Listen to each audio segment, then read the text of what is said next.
ও guys, এখন দুপুরবেলা আর আমাদের বাড়িতে মাসিরা এসেছে আর এসেছে আরেকটি বুনু।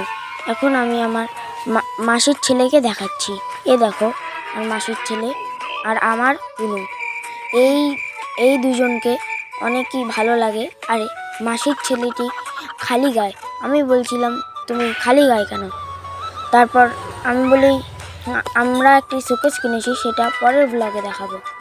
আর ও হাই বলে চলে গেল জামা পরতে, লজ্জা পেয়েছে খুব। আর আগের ভিডিওতে বলেছিলাম এই চ্যানেলে সবসময় ভিডিও আপলোড হতে থাকবে, কারণ ওই চ্যানেলটায় কে যেন কপিরাইট মেরে স্ট্রাইক মেরে। তো তখনই একটা পোকা আমার গায়ের মধ্যে ঢুকে গিয়েছিল আর আমি পালাতে পালাতে বেঁচে গেলাম। তা টাটা সবাইকে।